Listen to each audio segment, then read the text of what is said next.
Have you told your friends that you see ghosts? Oh, absolutely not. Gina Rodriguez returns in Not Dead Yet. I'm back, baby. Who is that? Oh, she's the obituary writer. And Brad Garrett joins the brilliant ensemble cast. Titan, Maverick, Titan of all Mavericks. These are all words used to describe me. Not Dead Yet. Season premiere. Tonight, 8:30, 7:30 Central on ABC. And stream on Hulu.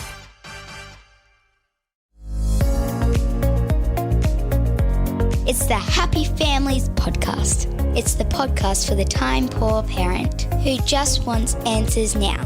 All this week on the Happy Families podcast, as we count down to Christmas, we're counting down our top 5 podcasts of the year. The 5 podcasts that have been downloaded the most, listened to the most, and hopefully have had the most impact in your lives. As we get ready for Christmas, this one might be a bit of a funny one to play because it's kind of a New Year's podcast, but the 4th most downloaded podcast on the Happy Families podcast this year was all about family goal setting. Kylie and I talked about a bunch of goals that we were setting with the kids. Do you know what? We actually did reasonably well with a bunch of these. There was a couple that did not work out at all, but it's going to be a great refresher as we move through Christmas and into January for how we can set up effective goals with our kids. Please enjoy this podcast about how to set goals with your family to kick off 2024 in a powerful way.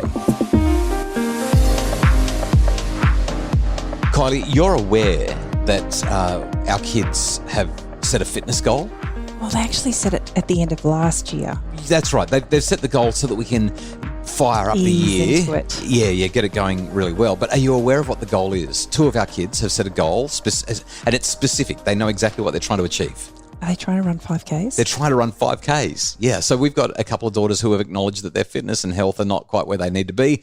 And I've sort of dropped a bombshell on myself. I've eased right back on my fitness, my cycling, my big kilometres and fancy bike riding. It's not a surprise when you sign up to write 4 books. Yeah, but that's not why I've stopped the riding. I've really stopped the riding because I want to support the girls in their fitness habits, in their improvements to their health. They want to run 5Ks and they want to get it under 30 minutes. So they want to run 6 minutes per K or less, and they want to do it by the end of the school holidays. So for the last couple of weeks, between 3 and 4 times every single week, we've been getting up, we've been going for a run, and they're doing it. I've been really proud of them because it's hard for them. And in fact, at the dinner table the other night, one of the girls said to me, Dad, we were doing grateful things. What are you grateful for? And she said, Dad, I know that I whinged and whined and cried and complained and said I can't, but I'm really grateful that you pushed me because today I ran faster and further than I have before.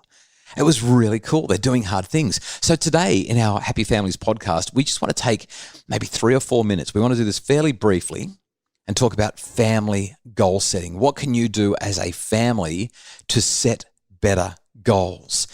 A handful of things that we want to talk about. Kylie, I might get started. Depending on the age of your children, my sense, and certainly looking at what research tells us, is that any goal for a group, any goal for an organization, any goal for a team, and we can bring that into the family, although I've not seen research specifically on family contexts. Do you know you have grey whiskers? Stop it. We're doing a podcast. I can't believe you're saying that. I'll shave tomorrow. We can't let anybody know. Family goals are going to be best. And stop looking at me like that.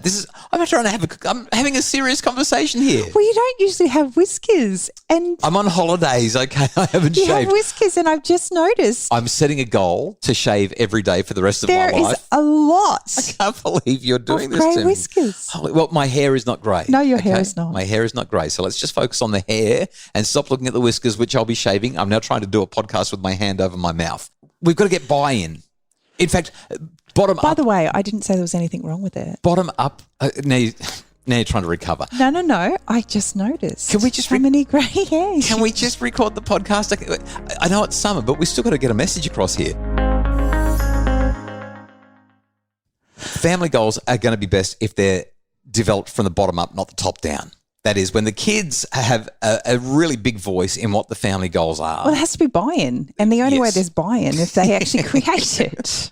Right. Unless we come up with an absolute cracker of a goal that they are totally hooked on, like let's save up and go to Disneyland or something like that. Let's eat Nutella for breakfast. That's not a goal.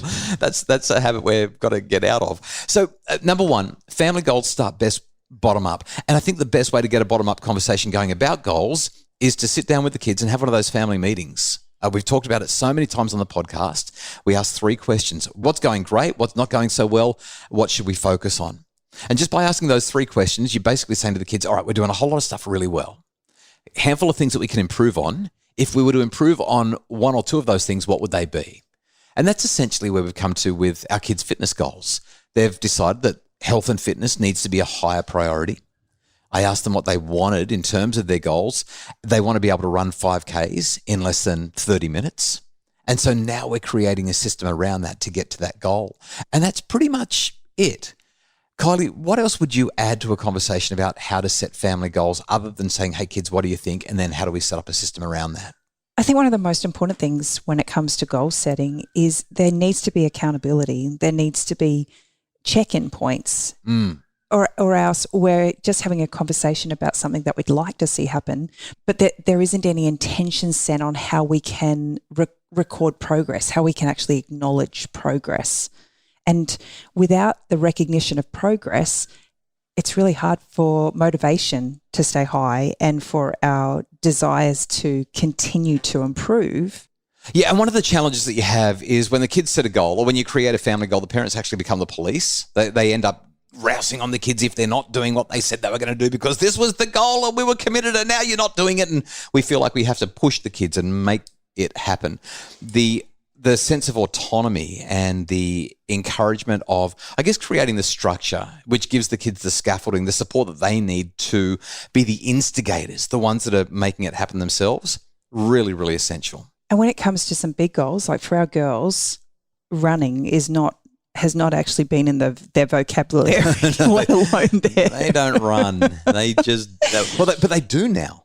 But if we had have just said, okay, that's a great goal, you need to, get up and go and do it on your own, chances are it wouldn't have happened. I've had to give up my goal of being a professional athlete. Oh, you're hilarious. I've had to give up my cycling to be involved. And this is, I think, the critical thing. Your kids have got aspirations. And as a family, you've got aspirations. Maybe it's saving up for a holiday or going and doing a big hike.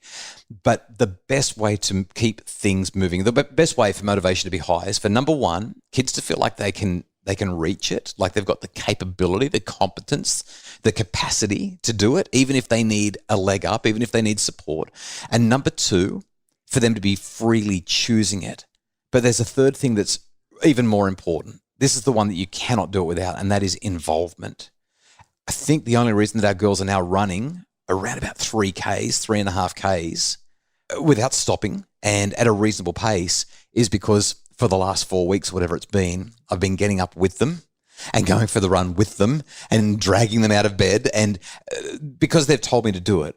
But I'm doing, there's that level of involvement. It's the involvement that seems to create the level of support that's necessary for them to get there. And then what happens is they start to make progress. They start to see that it's happening.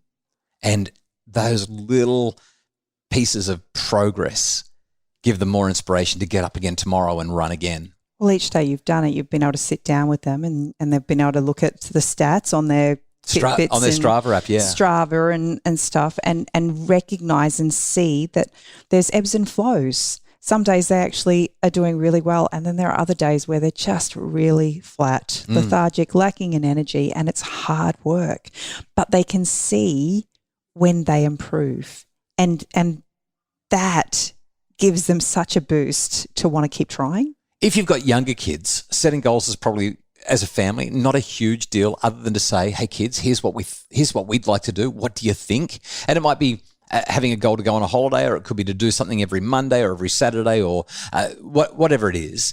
You just get the kids to say yes, and then you make it happen, and they'll go along with you because they're little. As they get older, though, once they're sort of north of about 8, 9, 10 years of age, that's when these principles become really important. Obviously, a lot more that we could talk about, but this is meant to be a Kickstarter. Hopefully your goals are going well for the new year. Hopefully your family is feeling inspired to achieve something great this year. We might have a podcast down the track and talk to you about what our family goals are in a few days' time. But for now, we hope that this has been a little bit of inspo for your parenting better for 2023. The Happy Families podcast is produced by Justin Rulon from Bridge Media. Craig Bruce is our executive producer. Tomorrow, we're going to have a conversation about the power of habit on the Happy Families podcast.